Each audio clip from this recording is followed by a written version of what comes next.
Good morning students. आज हम fluid mechanics में, जिसका कि सब्जेक्ट कोड MA 202 है, चैप्टर 1 इंट्रोडक्शन के अंदर जो टॉपिक करने जा रहे हैं वो है विस्कोसिटी।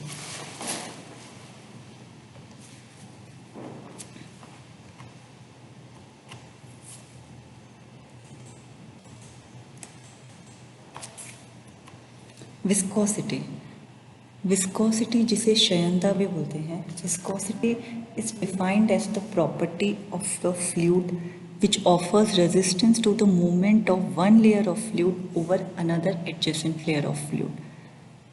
तो विस्कोसिटी वह प्रॉपर्टी है, अगर दो फ्लूइड हमेशा लेयर से बना होता है, एक लेयर के ऊपर दूसरी लेयर होती है तो एक दूसरे के मूवमेंट को रेस्ट्रिक्ट करते हैं, यानी उन्हें बहने से रोकते हैं, क्योंकि कहीं ना कहीं उनके बीच में एक फ्रिक्शन आ जाता है, यानी घर्षण आ जाता है। तो विस्कोसिटी क्या है? एक तरीके का घर्षण आप बोल सकते हैं, या रेजिस्टेंस। तो हर लेयर को दूसरी लेयर पे से बहने से जो रोकती है उसे हम बोलते हैं विस्कोसिटी। जैसे कि एग्जाम्पल देखिए, ये दो लेयर है फ्लूइड की। एक लेयर फ्लूइड की u वेलोसिटी यानी u वेग से बह रही है, और दूसरी layer u plus D you, ये वेलोसिटी है, यानी u प्लस डी यू वेग से बह रही है। ठीक है, अब दोनों लेयर अलग अलग वेलोसिटी पे है, तो इन दोनों फ्लूइड लेयर के बीच में कहीं ना कहीं क्या है? एक रेजिस्टेंस है, एक घर्षण हो रहा है, जिसे क्या बोलते हैं? विस्कोसिटी। ये एक दूसरे के मूवमेंट को रेजिस्टेंस या रोकने की कोशिश करती है। ये जो प्रॉपर्टी होती है फ्लूइड की, इसी को हम विस्कोसिटी बोलते हैं। The viscosity together with relative velocity causes a shear stress acting between the fluid layer. देखिए, जो लेयर्स का मूवमेंट होता है जिस तरीके का, एक के ऊपर एक बहना और एक दूसरे के मूवमेंट को रेस्ट्रिक्ट करना, अगर आप इसे ध्यान से देखें तो कहीं ना कहीं ये जो एक दूसरे के प्रतिरोध, एक दूसरे की लेयर को प्रतिरोध जो उत्पन्न कर रही है, वो कौन सा है? कर्तन, यानी shear स्ट्रेस जनरेट हो रहा है। क्योंकि कंप्रेसिव तो हो नहीं सकता, क्योंकि एक दूसरे को दबा नहीं रही है। टेंसाइल भी नहीं हो सकता, क्योंकि ना एक दूसरे को खींच रही है, पर ये एक के ऊपर एक बह के एक दूसरे के मूवमेंट को रोकने की कोशिश कर रही है। तो इस तरह का जो प्रतिरोध है उसे हम shear स्ट्रेस बोलते हैं, या shear प्रतिबल भी बोलते हैं। ठीक है, the viscosity together with relative velocity causes a shear stress acting between the fluid layer. दोनों का मूवमेंट इस तरीके से हो रहा है लेयर्स का कि इनके बीच में जो स्ट्रेस जनरेट हो रहा है वो shear स्ट्रेस है। ठीक है, अब ये है दो लेयर के बीच की दूरी dy। इन दोनों लेयर के बीच में जो रिलेटिव वेलोसिटी है, यानी जो वेलोसिटी का डिफरेंस है, वो कितना हुआ? du। कैसे? एक लेयर u वेग से बह रही है, दूसरी layer u plus D you वेग से बह रही है, तो रिलेटिव जो दोनों के डिफरेंस है वो है du। ये है इनकी वेलोसिटी प्रोफाइल, जो कि u और y यानी दूरी और वेग के बीच में बनी हुई है। ठीक है, फ्लूइड विस्कोसिटी को डायनामिक विस्कोसिटी या एब्सोल्यूट विस्कोसिटी भी बोलते हैं। Is the fluid resistance to flow. तो जैसा कि पहले भी मैंने आपको बताया कि ये बेसिकली क्या है? एक रेजिस्टेंस जो होता है फ्लो पे, वो है विस्कोसिटी। वह प्रॉपर्टी है जो कि किसी भी फ्लो को रोकती है। और ये कैसे होता है? जब दो लेयर्स के बीच में shear स्ट्रेस डेवलप हो जाता है। दो लेयर्स कुछ भी हो सकती हैं, दो सरफेसेस हो सकती हैं, जैसे कि इसमें कहा है एक फ्लूइड की सरफेस है और एक कंटेनर की सरफेस है। ठीक है, which is caused by shearing stress within a flowing fluid and between a flowing fluid and its container. Viscosity is usually denoted by the Greek symbol mu. Viscosity को हम mu से दर्शाते हैं, and is defined as the ratio of the shearing stress to the rate of change of velocity. shearing stress को हम किससे दर्शाते हैं? टाउ से, ग्रीक लेटर टाउ जो हम यूज़ करते हैं। तो बेसिकली ये विस्कोसिटी को कैसे डिफाइन किया गया? shear stress tau upon rate of change of velocity. Rate of change of velocity को कैसे एक्सप्रेस किया है? देखिए, अगर आप इसमें देखिए du/dv, ये हो गई rate of change of velocity, ठीक है, अकॉर्डिंग टू डिस्टेंस जो चेंज आ रहा है। तो derivative du/dy is called the velocity gradient, इसे हम वेलोसिटी ग्रेडियंट भी कहते हैं। This result in the important equation of fluid share for viscous और लैमिनार फ्लो। ये आप फर्दर पढ़ेंगे, अलग अलग तरह के फ्लोज होते हैं, विस्कस, लैमिनार, ये पाइप फ्लो में हम पढ़ेंगे, तो अभी इसकी कोई नीड नहीं है। बेसिकली आपके लिए ये एक्सप्रेशन इंपॉर्टेंट है, इसलिए हम इसी एक्सप्रेशन की तरफ जाते हैं वापस। Mu is the constant of proportionality and is known as coefficient of dynamic viscosity or only viscosity. तो बेसिकली जो नॉर्मल विस्कोसिटी है उसे आप डायनामिक विस्कोसिटी ही कहते हैं, ठीक है। अगर विस्कोसिटी टर्म किसी क्वेश्चन के अंदर यूज हो रहा है, इसका मतलब कि वो कौन सी विस्कोसिटी है? डायनामिक। तो इसमें आपको कंफ्यूजन की कोई नीड नहीं है कि ये कौन सी विस्कोसिटी दे रखी है, कहीं काइनेमेटिक तो नहीं दे रखी, नहीं। अगर सिंपल विस्कोसिटी लिखा हुआ है तो वो होगी हमेशा डायनामिक, ठीक है। तो म्यू है कांस्टेंट ऑफ प्रोपोर्शनैलिटी भी बोलते हैं हम, क्यों बोलते हैं ये मैं आपको भी बताऊंगी, and is known as coefficient of dynamic viscosity, ठीक है, या विस्कोसिटी, यानी इसे क्षयणता गुणांक भी कहते हैं। किसे? म्यू को। ये जो ये वाला आपका म्यू है, इसे क्षयणता गुणांक भी कहते हैं। du/dy represent the rate of shear strain और रेट ऑफ शेयर डिफॉर्मेशन और वेलोसिटी ग्रेडियंट। देखिए, du/dy को बहुत सारी टर्म्स का नाम दे रखा है और अलग अलग बुक्स में और अलग अलग क्वेश्चंस में आपको इनमें से कोई भी टर्म दे सकते हैं। तो बेसिकली आपको हर टर्म पता होनी चाहिए कि du/dy किसे बोलते हैं। फर्स्ट ये है वेलोसिटी ग्रेडियंट, क्योंकि आप ये बिल्कुल इस डायग्राम से पता लगा सकते हैं, ये वेलोसिटी ग्रेडियंट है, ये du/dy, ठीक है। सेकंड है ये रेट ऑफ शेयर डिफॉर्मेशन, क्योंकि दो लेयर्स के बीच में जो प्रतिरोध जनरेट हो रहा है वो शेयर स्ट्रेस है, तो कहीं ना कहीं ये क्या है? Share deformation, rate of shear deformation. और du/dy को आप रेट ऑफ शेयर स्ट्रेन भी बोलते हैं, ठीक है। डिफॉर्मेशन और स्ट्रेन ऑलमोस्ट एक ही टर्म है, ठीक है। Thus, viscosity is also defined as the shear stress required to produce unit rate of shear strain। देखिए, कहीं ना कहीं ये तो shear stress है, ये क्लियर है, और ये क्या हो गया? Rate of shear strain। तो हम ये कह सकते हैं विस्कोसिटी क्या होती है? विस्कोसिटी को हम कह सकते हैं कि shear stress जो जरूरी होता है एक यूनिट शेयर स्ट्रेन प्रोड्यूस करने के लिए, उसे हम विस्कोसिटी कहते हैं। क्लियर? अब हम विस्कोसिटी की यूनिट पे आते हैं, यानी क्षयणता की इकाई क्या होती है। तो विस्कोसिटी निकालने के लिए हमें सबसे पहले फॉर्मूला पता होना चाहिए, जो कि है shear stress upon shear strain, या हम rate of change of shear strain, या हम इसे बोल सकते हैं shear stress upon velocity gradient. तो इसमें वेलोसिटी ग्रेडियंट लिखा है, velocity, change of velocity and change of distance, ठीक है, change of velocity and change of distance.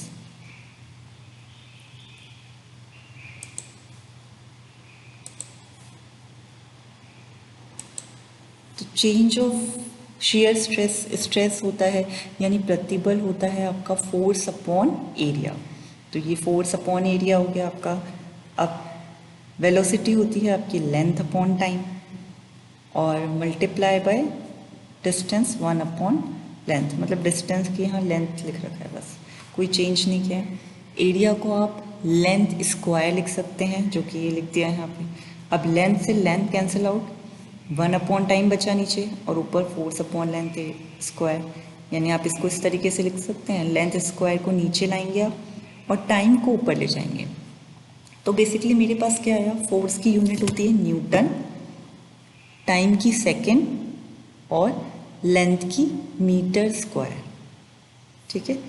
अब हम इसमें एक चेंज करेंगे, ये इसके अकॉर्डिंग तो हमारे पास क्या आ गया, Newton second per metre square. अब हमें इसे अगर पास्कल में कन्वर्ट करना है तो देखिए, Newton second per metre square को आपको पास्कल में कन्वर्ट करना है तो आप क्या करेंगे, सेकंड से, इसको हम अगर पास्कल सेकंड लिखना चाहते हैं तो आप क्या करेंगे, सेकंड से मल्टीप्लाई और सेकंड से डिवाइड कर देंगे। जब आप सेकंड से मल्टीप्लाई और सेकंड से डिवाइड कर देंगे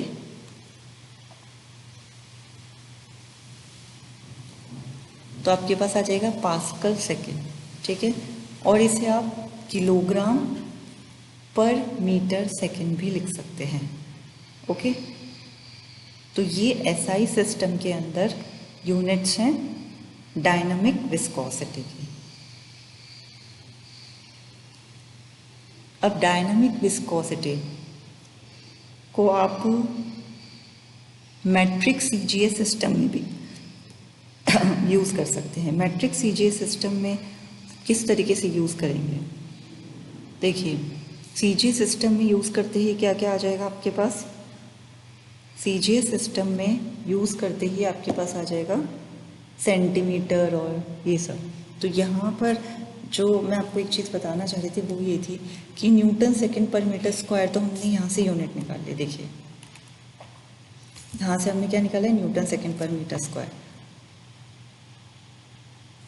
अब एक पास्कल किसके बराबर होता है, 1 पास्कल होता है न्यूटन पर मीटर स्क्वायर के बराबर। इसलिए आपने यहाँ पे अगर आप सेकंड से मल्टीप्लाई डिवाइड नहीं कर रहे तो भी आप न्यूटन पर मीटर स्क्वायर को 1 पास्कल लिखेंगे, 1 पास्कल और सेकंड, या फिर हम इस तरीके से भी लिख सकते हैं, ठीक है।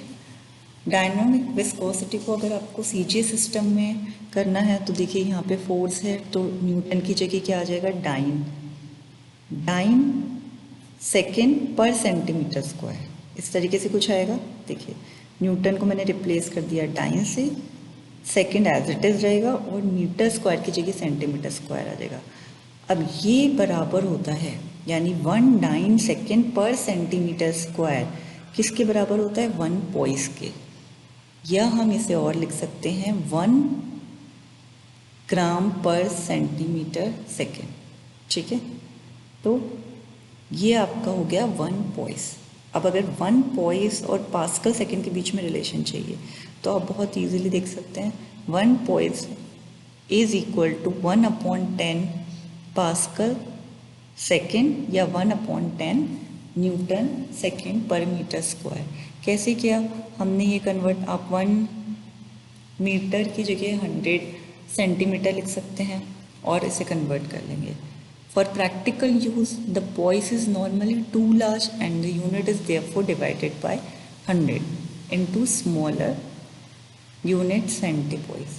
हम poise के अलावा centipoise भी यूज़ करते हैं। centipoise में क्या होगा, 1 poise किसके बराबर होगा, 1/100 centipoise के, ठीक है। तो बेसिकली आपके लिए जो इम्पोर्टेंट रिलेशन है वो ये है, ये कि 1 poise किसके बराबर होता है, 1 सेकेंड पर सेंटीमीटर स्क्वायर के, और 1 पॉइस और न्यूटन में क्या रिलेशन होता है, 1/10 Newton second per metre square. या मैं इसे इस तरीके से भी बोल सकती हूँ कि 1 newton second per metre square is equal to 10 poise, ठीक है। तो ये इम्पॉर्टेंट रिलेशनशिप है, आपके न्यूमेरिकल्स में काफ़ी काम आएगी। नेक्स्ट है न्यूटन्स लॉज ऑफ विस्कोसिटी। अब हमने विस्कोसिटी पढ़ा, dynamic.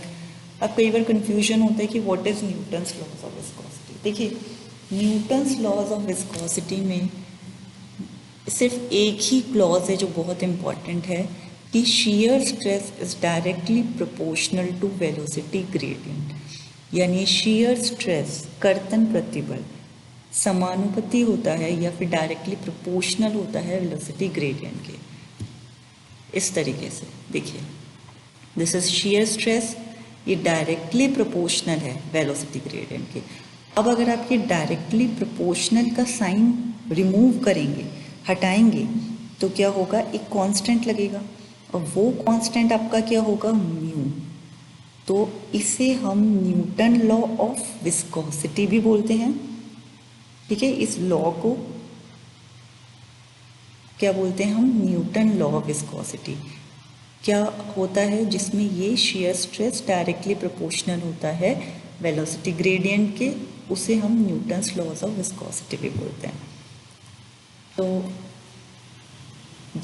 that is the shear stress between the two adjacent layer of fluid is directly proportional to the negative value of the velocity gradient between the same two adjacent fluid layer।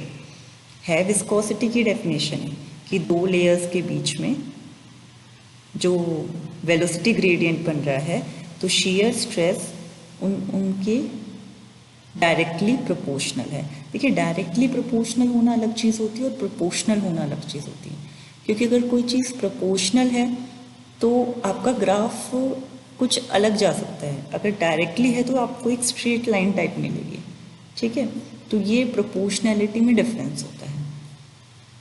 तो mu is the dynamic viscosity, tau is the shear stress और D U upon D Y is the rate of shear deformation.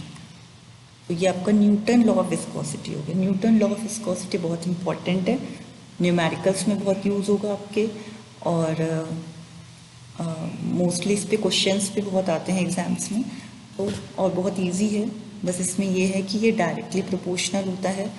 ये इसका mathematical formula हो गया, जिसमें आप ये सब डिस्क्राइब कर सकते हैं कि म्यू क्या है, डी यू क्या है, डी वाई क्या है, इस तरीके से। अब नेक्स्ट हम पढ़ेंगे काइनेमेटिक विस्कोसिटी, जिसे आप मोमेंटम डिफ्यूजिविटी भी बोलते हैं। ये बहुत कम टर्म यूज़ होती है, बट आपको पता होना चाहिए। ठीक है, तो काइनेमेटिक विस्कोसिटी क्या होता है? देखिए, काइनेमेटिक विस्कोसिटी को हम न्यू से दर्शाते हैं। इस सिंबल को आप क्या बोलेंगे? New, NEW, new. आपको हर सिंबल को बोलना आना चाहिए, क्योंकि ये ज़्यादातर ग्रीक अल्फ़ाबेट्स हैं। तो न्यू, काइनेमेटिक विस्कोसिटी, ये रेशियो होता है dynamic viscosity upon density of fluid. ठीक है, रो हमने पढ़ चुके हैं, मास डेंसिटी होता है या डेंसिटी ऑफ फ्लूइड होती है। तो kinematic viscosity is the ratio of the dynamic viscosity upon density of fluid. अब अगर हम आगे देखें, इनकी यूनिट पढ़ेंगे हम, तो देखिए काइनेमेटिक विस्कोसिटी की यूनिट को क्या कहा है? मीटर स्क्वायर पर सेकंड। कैसे आई है ये हम देखते हैं। आप अगर देखें तो म्यू की यूनिट क्या होती है? Newton second per metre square. ठीक है, Newton second per metre square होती है म्यू की यूनिट। डेंसिटी की क्या होती है? किलोग्राम पर मीटर क्यूब। अब दिस डिवाइडेड बाय दिस, अगर आप इन दोनों को डिवाइड करेंगे तो एक्चुअली क्या बचेगा? आप इसे न्यूटन पर मीटर क्यूब भी लिख सकते हैं, या फिर आप न्यूटन को अपने किलोग्राम वाले फॉर्मूले में लिखिए। जो 1 न्यूटन का जो फॉर्मूला होता है किलोग्राम मीटर पर सेकंड स्क्वायर का, वो फॉर्मूला आप लिखेंगे।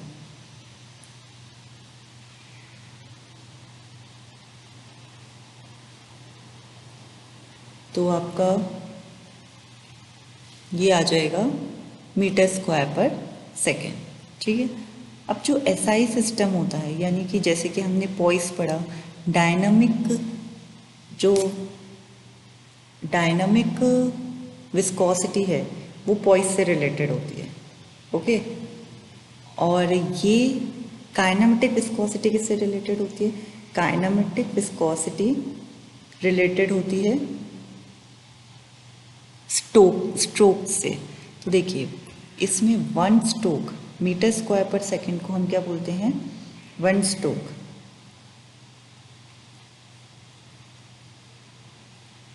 ये आपका हो गया 1 stroke, where 1 stroke is equal to 10⁻⁻⁴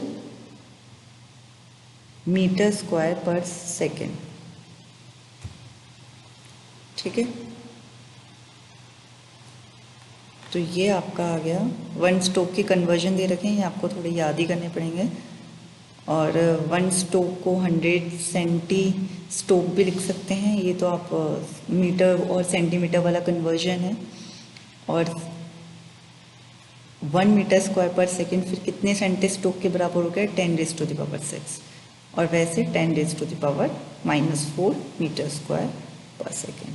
okay, next है कि विस्कोसिटी। हमने अभी तक डायनामिक विस्कोसिटी पढ़ी, फिर न्यूटन्स लॉज ऑफ विस्कोसिटी पढ़ा, उनकी यूनिट्स पढ़ी, और उसके बाद फिर हमने काइनेमेटिक विस्कोसिटी पढ़ी। अब हम वो फैक्टर्स पढ़ेंगे जो कि विस्कोसिटी को इफेक्ट करते हैं। देखिए, ये हम आगे पढ़ेंगे फ्लूइड विच ओबे, यानी fluid which obey the above relation are known as Newtonian fluids. जो fluid Newton law of viscosity को फॉलो करते हैं उन्हें हम न्यूटोनियन फ्लूइड्स बोलते हैं। And the fluids which do not obey the above relation are called as non Newtonian fluids. तो जो fluids with Newton's law of viscosity को ओबे करते हैं उसे हम न्यूटोनियन फ्लूइड्स बोलते हैं, और जो नहीं करते उन्हें हम बोलते हैं नॉन न्यूटोनियन फ्लूइड्स। देखिए, नाम से ही पता चल रहा है, this follow Newton's laws of viscosity and this doesn't follow Newton's laws of viscosity.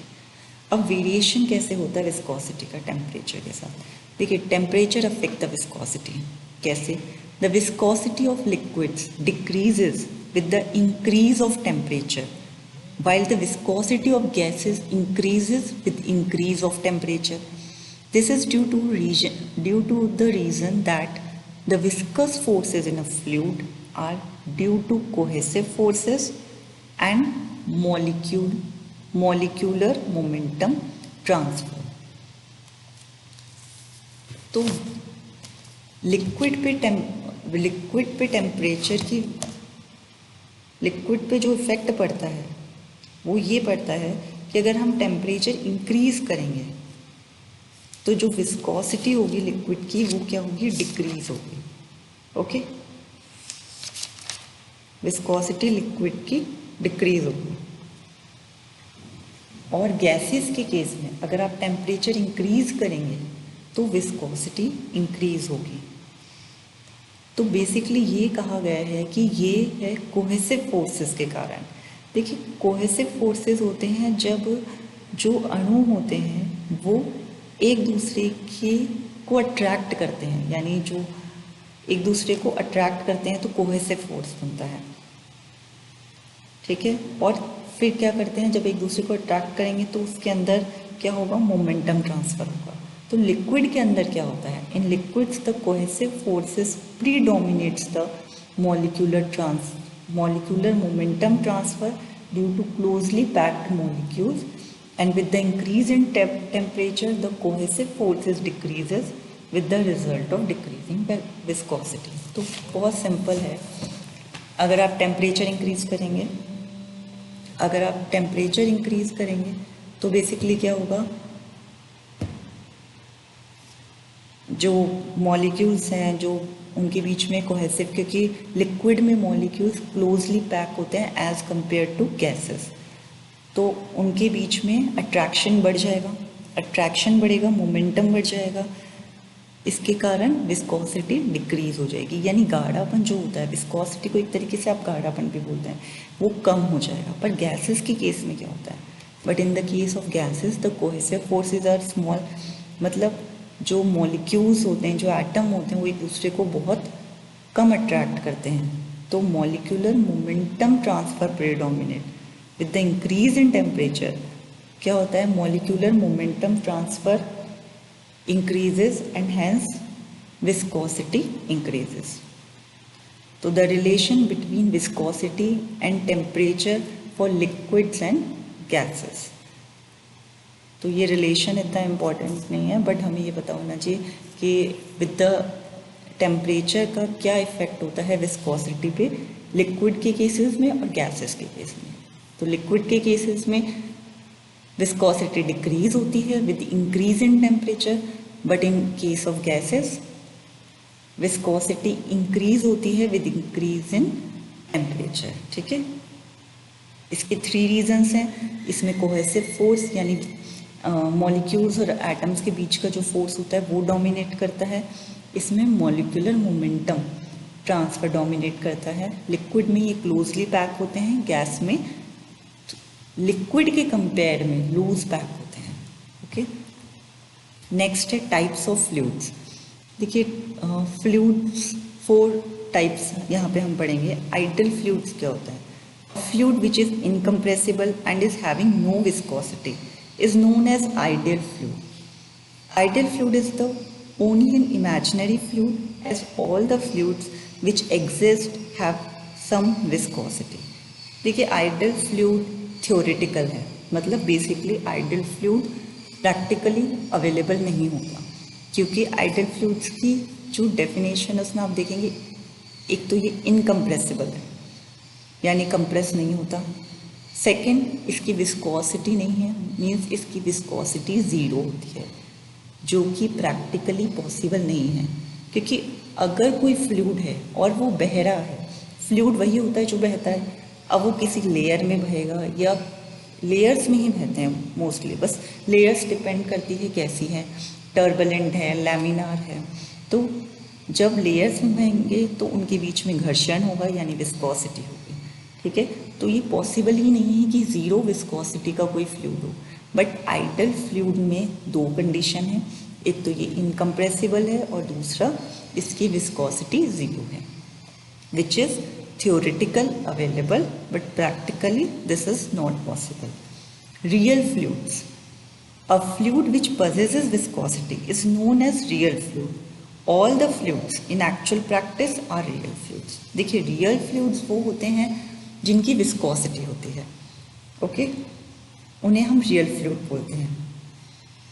तो जितने भी fluid होते हैं कहीं ना कहीं वो real fluid तो हैं ही, ओके।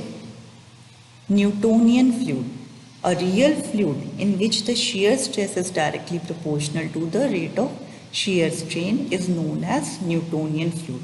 तो न्यूटोनियन फ्लूइड जैसा कि पहले भी हम पढ़ चुके हैं, न्यूटोनियन फ्लूइड वो फ्लूइड्स होते हैं जो कि न्यूटन लॉ ऑफ विस्कोसिटी को ओबे करते हैं, मतलब जहाँ पे shear stress डायरेक्टली प्रोपोर्शनल होता है shear strain के, वो सभी फ्लूइड न्यूटोनियन फ्लूइड्स कहलाएंगे, okay. Non-Newtonian fluids, a real fluid in which shear stress is not proportional to the rate of shear strain, known as non-Newtonian fluid. और non-Newtonian fluids कौन से होते हैं? Non-Newtonian fluids वो fluid होते हैं जहाँ पर shear stress proportional नहीं होता shear strain के, ठीक है, मतलब ये न्यूटन लॉ ऑफ विस्कोसिटी को ओबे नहीं करते। देखिए हमने इन सबको रियल फ्लूइड क्यों बोला है, इसमें बिल्कुल भी कंफ्यूज नहीं होने की ज़रूरत है, क्योंकि रियल फ्लूइड वो होते हैं जिनकी विस्कोसिटी होती है, मतलब ये सभी फ्लूइड कौन से, न्यूटोनियन, नॉन न्यूटोनियन, ये रियल फ्लूइड तो होंगे ही। Ideal fluid is not real fluid क्योंकि इसमें ज़ीरो विस्कोसिटी होती है। Next, ideal plastic fluid. देखिए आइडियल प्लास्टिक फ्लूइड कौन से होते हैं? A fluid in which shear stress is more than the yield value and shear stress is proportional to the rate of shear strain. Ideal plastic fluid वो fluid होते हैं जिसमें shear stress yield value से ज़्यादा होता है और shear stress proportional होते हैं rate of shear strain से। shear stresses, ठीक है, is known as ideal plastic fluid. तो ये shear stress है, ये velocity gradient है। बेसिकली सभी फ्लूइड इन दोनों फैक्टर्स के बीच में ही वेरी करते हैं, इसलिए हमने इनका एक ग्राफ बना दिया। ये 2 ही फैक्टर्स हैं, du/dy एंड shear stress। देखिए दिस इज आइडल फ्लूइड क्योंकि ज़ीरो विस्कोसिटी। न्यूटोनियन फ्लूइड्स एक सीधी लाइन है, क्यों? Because shear stress is directly proportional to shear strain। Non Newtonian fluid में shear stress प्रोपोर्शनल नहीं है shear strain के, इसलिए। और आइडियल प्लास्टिक फ्लूइड में है कि shear स्ट्रेस यील्ड वैल्यू से ज़्यादा है, इसलिए देखिए ये यहाँ से स्टार्ट हो रहा है, ज़ीरो से स्टार्ट नहीं हो रहा। बाकी उसके बाद क्या कंडीशन है, ये डायरेक्टली प्रोपोर्शनल है shear स्ट्रेस और shear स्ट्रेन, इसलिए ये एक सीधी लाइन है। तो अब नेक्स्ट जो हमारा ट्यूटोरियल है, इस ट्यूटोरियल में हमारा देखिए आपका ट्यूटोरियल 1 ही चल रहा है क्योंकि आपका चैप्टर 1 है, इसलिए आपका ट्यूटोरियल 1 है। असाइनमेंट 3rd है, आज के डेट में। इसमें 2 क्वेश्चन दिए मैंने आपको। फर्स्ट क्वेश्चन है explain a dynamic viscosity and b kinematic viscosity. तो इसमें एक्सप्लेन का है आपको, तो आप सिर्फ डेफिनेशन नहीं लिखेंगे, सिर्फ फॉर्मूला नहीं लिखेंगे, आप डेफिनेशन, फॉर्मूला, उनकी यूनिट और विस्कोसिटी में जो पॉइस का रिलेशन बताया है वो, काइनेमेटिक में आप स्टोक का जो मैंने आपको रिलेशन बताया है वो सब लिखेंगे। ठीक है। Question 2, what are the different types of fluids, explain it. तो ये आपका सेकंड क्वेश्चन रहेगा कि अलग अलग तरह के जो फ्लूइड्स हैं उनको आपको एक्सप्लेन करना है। तो आप इसमें जो डायग्राम मैंने आपको लास्ट में बताया है वो डायग्राम भी ड्रॉ करेंगे और उसके थ्रू ही आप एक्सप्लेन करेंगे हर फ्लूइड को। इस लेक्चर के अलावा बुक्स को भी रेफ़र कर सकते हैं। इसमें आपको ये PDF सेंड करनी है इस Gmail ID पे nehaeclasses2020@gmail.com। जो भी मुझे स्टूडेंट्स PDF सेंड कर रहे हैं प्लीज़ अपना name, branch, year, subject code और सब्जेक्ट नेम आप ज़रूर लिखेंगे। और सेंड करने के बाद आप देखेंगे आपकी फ़ाइल अपलोड हुई भी है नहीं, क्योंकि मेरे पास बहुत से असाइनमेंट ऐसे आए हैं जिसमें कोई भी फ़ाइल नहीं है। तो आप फाइल का फॉर्मेट, उसकी अपलोडिंग चेक करके भेजेंगे। Okay, thank you.